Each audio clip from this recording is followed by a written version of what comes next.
Bonjour à tous, on est fin avril, donc il est temps pour moi de préparer mon budget du mois de mai. Donc je vais vous montrer comment je procède.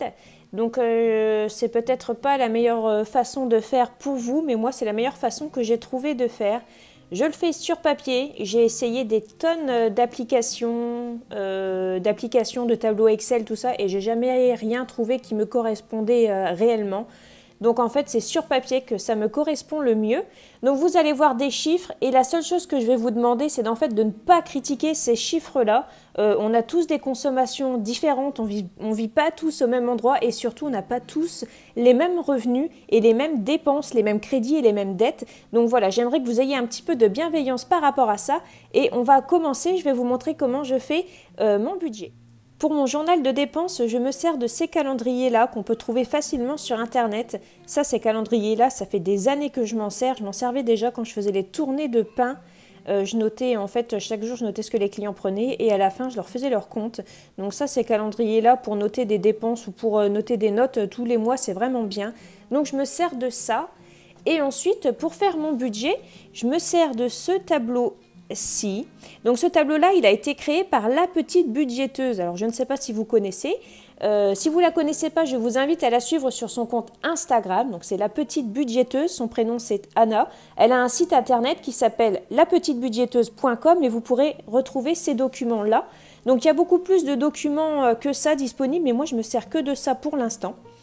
Donc vraiment, si vous voulez quelque chose de joli, de simple et de complet, voilà. Franchement, moi, j'ai pas trouvé mieux et surtout, je suis pas capable de faire un truc comme ça moi-même. Donc, Anna me les avait envoyés et désormais, ils sont disponibles sur son site. Donc, si ça vous intéresse, vous pouvez aller les télécharger. Alors, le tableau se présente comme ça. En premier, on met tout ce qui est revenu et rentrée d'argent. Ensuite, on comptabilise tout ce qui est crédit, dette, les dépenses fixes, l'épargne, les dépenses variables, donc ce qui change de mois en mois, et ensuite les enveloppes, si jamais on fait le système des enveloppes de façon à ne pas dépasser quand on se fixe un budget pour telle ou telle chose, par exemple pour les courses, on peut dire qu'on se fait une enveloppe par exemple de 250 €, par exemple. Donc pour les revenus, donc je vais commencer à noter le salaire de mon mari. Donc le salaire de mon mari, ce mois-ci, je ne sais pas trop. On ne sait pas trop combien il va toucher puisqu'il y a encore eu du chômage partiel. Donc je vais mettre un montant approximatif. Je vais le mettre au ras des pâquerettes. Comme ça, si jamais il y a plus, ce sera une bonne surprise. Ensuite, les prestations sociales et familiales.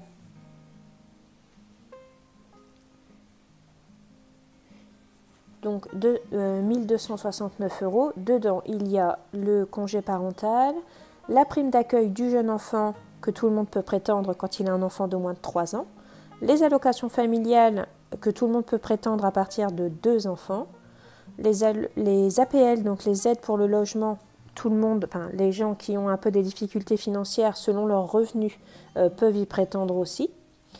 Pourquoi je vous dis ça? C'est parce que en fait, je voudrais vraiment éviter qu'on me dise que je profite, on me l'a souvent dit. Donc voilà, en fait, moi j'ai travaillé toute ma vie, actuellement je ne travaille pas parce que je suis en congé parental, je ne touche pas de RSA et je ne touche pas de chômage. Ensuite, je vais marquer les vacations, donc toujours de mon mari. Ça c'est entre guillemets la paye des pompiers, ça varie de mois en mois. Mais là, je ne vais rien marquer du tout parce que le mois dernier, il n'a rien eu. Je ne sais pas si c'est parce qu'il y a du retard ou quoi, donc je ne vais rien noter du tout. Et puis au pire, ça fera un supplément. Au niveau des crédits et des dettes, on n'a pas contracté de crédit dans des organismes bancaires puisque quand nous étions artisans, les banques ne prêtaient pas. C'était trop risqué pour eux. Donc du coup, quand on a eu des problèmes d'argent, on a emprunté de l'argent à notre entourage. Donc tous les mois, je rembourse 100 € à cet ami. Et tous les mois, je rembourse 125 € à cet ami. Bientôt ici, il y aura une case URSSAF, mais pour l'instant, c'est encore au tribunal. Et avant le confinement, il y avait une grève des avocats, et maintenant c'est le confinement, donc on n'a toujours pas de verdict du tribunal, donc on attend. Si jamais nous, ce qu'on a proposé, c'est accepté, ça sera 150 € par mois. Sur combien de temps, on ne sait pas. C'est minimum 11 000 € qu'il faudra payer. Donc ça, ce sont des charges sociales que la société n'avait pas pu payer et comme c'était notre sécurité sociale à nous, c'est une dette qui nous revient. Donc je ne vais rien marquer pour l'URSSAF pour l'instant. Ensuite, je vais marquer découvert. Donc le découvert, nous on a un découvert autorisé de 400 €, on l'a un petit peu dépassé, mais je ne vais pas marquer la totalité du découvert parce que c'est pas possible de rembourser ça sur un mois parce que sinon on y retourne à chaque fois. Donc je vais marquer 100 €. Donc ce qui va permettre de réduire le découvert. Ensuite, dans les dépenses fixes, on a le loyer. Donc le loyer, je paye 650 € plus 20 € d'eau. Ensuite, l'électricité. Donc l'électricité, j'ai reçu ma facture, elle est assez élevée ce mois-ci, je suis un peu deg. Ensuite, au niveau assurance. Donc c'est l'assurance maison et voiture, c'est 65 € par mois. Ensuite, il y a les impôts locaux. Donc les impôts locaux, ils ont fort baissé cette année. Mais les impôts locaux, c'est en fonction de là où vous vivez, c'est en fonction aussi du nombre de personnes qui vivent dans le logement et aussi en fonction de vos revenus. Et là, en fait, vous voyez donc par rapport aux impôts locaux et par exemple par rapport aux prestations sociales, tout ce qui est les APL, par exemple, c'est par rapport à nos revenus de l'année dernière et encore de l'année d'avant. Et c'était ce moment-là où on était vraiment dans la galère. Donc les aides, on les a maintenant. Ça aurait été cool de les avoir avant, mais on les a maintenant, entre guillemets. Ensuite, l'école. Donc l'école, c'est un montant très élevé, on me le dit à chaque fois qu'on le voit. Donc c'est 406 €. Mes 2 enfants sont dans une école privée, ils sont demi-pensionnaires et je dois de l'argent à l'école.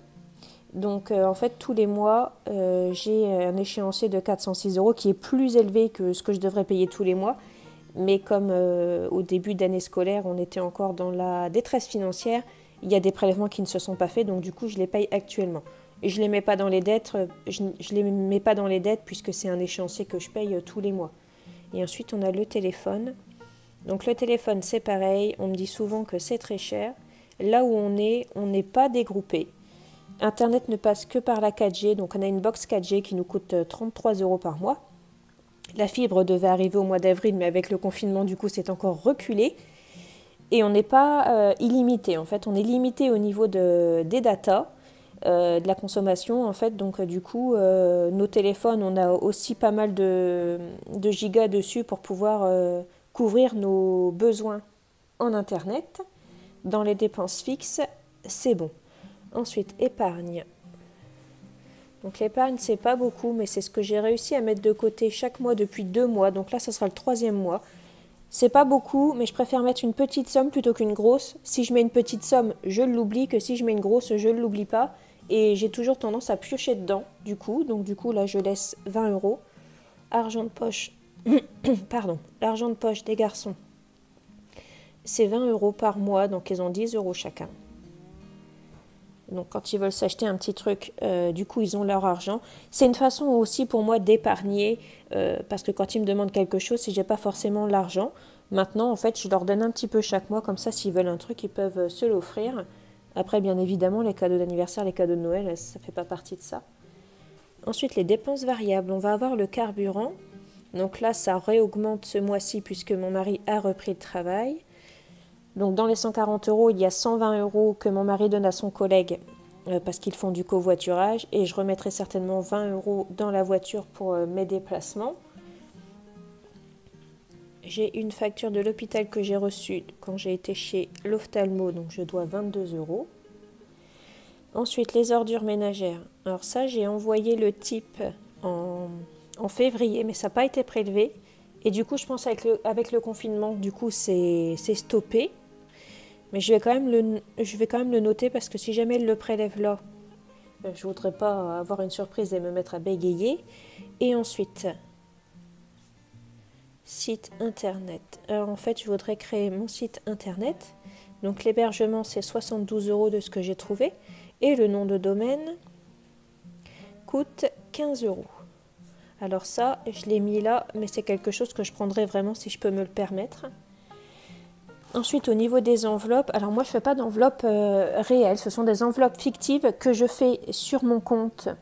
J'ai un compte qui est basé en Allemagne, le nom c'est N26. C'est tout à fait légal d'avoir un compte en Allemagne. Moi, mes prestations sociales, ils viennent sur ce compte-là. Il faut juste déclarer son numéro fiscal. Ça coûte rien du tout, c'est une banque en ligne, il n'y a aucun frais, donc ça c'est bien. Et en fait, du coup, il y a un système, entre guillemets, d'enveloppe fictive dessus, donc je fais ça là-dessus, j'ai pas d'enveloppe papier, rien du tout. Donc pour les courses, je vais mettre 250 €. C'est difficile de faire moi. Honnêtement, avec les enfants à la maison, encore une bonne partie du mois, sachant que je ne sais même pas s'ils retourneront à l'école. Forcément, le budget course a augmenté. J'aimerais bien que ça ne dépasse pas 300 € quand même. Au niveau de l'hygiène, parce que quand je fais les courses, l'hygiène, c'est un compte à part. Je vais compter 30 €. Et je vais commencer à mettre un petit peu d'argent de côté dans une case habillement. Puisque les enfants grandissent, on va me donner des affaires pour Margot, ça c'est cool, j'apprécie. Thibaut récupérera les affaires de son frère. Valentin ne récupère pas les affaires de quelqu'un, donc du coup faudra que je le rhabille. Puis Thibaut n'aime pas forcément les affaires de son frère, donc il faudra peut-être lui racheter quelque chose. Donc je vais prévoir ça. Je regarde parce que j'avais presque plus de batterie. Et ensuite je vais prévoir aussi jardin. Parce que comme je fais pas mal de choses au jardin, j'ai toujours une paire de choses à acheter. Une paire de gants, un petit outil qui casse ou qui me manque. Voilà. Donc là, j'ai noté tout ce qui est dans mes dépenses. Normalement, j'ai rien oublié. Si j'ai oublié quelque chose et que je m'en aperçois avant le montage, je vous le mettrai au montage. Sinon, je le mettrai dans les commentaires. Si jamais j'ai oublié un truc, normalement, c'est bon. Voilà. Donc là, j'ai tout additionné. Ça nous fait un total de... tac tac, 2315 €, tac. Donc là ici dans les revenus prévus il y a 2569, donc c'est supérieur à mes dépenses. Donc là pour l'instant, là comme vous, je sais pas si vous voyez bien, mais ici c'est bien marqué prévu. Une fois qu'on aura eu le salaire de mon mari, les vacations et puis que les factures se seront faites, je mettrai tout dans le réel pour avoir vraiment une somme réelle. Et si je tiens bien ce budget-là, il me resterait de l'argent. Donc cet argent qui me resterait, j'espère qu'il m'en resterait, ça ira ici, dans l'épargne. Et ça ira ici pour rembourser un peu de découvert et puis un ami rembourser un petit peu plus ou quoi, ou le mettre pour les prochains mois. Alors le budget là, on peut se dire ouais c'est bien, il reste de l'argent, mais le problème c'est qu'à chaque fois, j'ai pas de chance, mais à chaque fois que je fais mon budget, il reste de l'argent, mais à chaque fois il nous arrive une tuile pour être poli. Donc voilà, là vraiment si je peux épargner, je vais épargner. Je devrais même mettre un compte coup dur. Je devrais créer un compte coup dur en fait. Tout le monde devrait le faire parce que à chaque fois qu'on peut avoir un petit peu d'argent pour se faire un peu plus plaisir ou pour acheter un truc qu'on a besoin, c'est la voiture qui tombe en panne, c'est toujours des trucs comme ça. Ce que j'ai pas noté aussi, c'est que médecin, il faut que j'emmène Margot chez le médecin pour ses vaccins. Il me semble que c'est 28 € pour les enfants. Et moi, je dois y aller aussi. Et 26 €, 26 ou 25, je ne sais plus. Donc voilà, il faut que je rajoute 418 plus 28 plus 26. 472. Ah oui, je calcule pas de tête. J'ai une calculatrice. Donc 472. Et donc à ça, on ajoute ça. Voilà. Ça fait 2369. Bon, après, il y a les remboursements, mais le temps que ça arrive, hop, voilà. Donc, pour en revenir à la petite budgéteuse, à Anna, elle a fait une story hier, justement, pour parler de comment elle fait son budget. Et Anna dit à la fin, de tout le reste, il doit rester absolument zéro. Chaque dépense, chaque sou doit avoir sa place. Moi, là, c'est simple, j'arrive pas à zéro, il m'en reste encore un peu. Mais ça se trouve, j'ai oublié quelque chose et c'est simple que s'il m'en reste, ça ira dans l'épargne, dans le remboursement de dettes, et peut-être que j'augmenterai aussi un petit peu la case courses parce que c'est quand même assez compliqué des fois de faire des courses avec un petit budget. Donc voilà, j'ai fini mon budget. Bon, il n'est pas clôturé puisque, comme je vous disais, on ne connaît pas les chiffres exacts. Et donc là, ici, c'est le journal de dépenses. Donc tous les jours, je ne mettrai pas les dépenses fixes, mais tous les jours, ce que je vais dépenser, je le mettrai ici. Comme ça, à la fin du mois, ça me permettra d'avoir du recul sur toutes mes dépenses, de me rendre compte de est-ce que je dépense un peu tous les jours, est-ce que je dépense beaucoup, est-ce que j'ai pas fait une dépense qui aurait été un peu inutile. Voilà, c'est pas mal aussi pour suivre ses finances. Voilà, moi je fais ça avec uniquement 2 tableaux. Alors je sais qu'il y en a qui font beaucoup plus de tableaux, mais comme vous voyez, moi mon budget il est assez léger. J'ai pas de crédit, j'ai pas de, enfin, je suis pas propriétaire, j'ai pas d'impôt foncier, j'ai pas de crédit voiture, j'ai pas de crédit maison, je reçois pas de loyer de la part de quelqu'un. Voilà, mon budget il est quand même assez léger, quoi. Enfin, il n'est pas beaucoup rempli, donc j'ai pas besoin d'énormément de choses. Je me mets à parler un petit peu du nez parce que les allergies reprennent ici. Comme il pleut pas, il y a encore pas mal de pollen en suspension. Alors je m'excuse pour ma voix. Et voilà, j'ai terminé mon budget. Alors j'espère que ça vous a intéressé, peut-être que ça peut vous donner des idées. Et donc je le redis, je fais pas ça pour vous donner de leçons, je dis pas que ce que je fais c'est mieux. Voilà, c'était juste pour vous partager comment je fais mon budget. J'espère que ça vous aura plu. Je vous souhaite une bonne journée et à bientôt.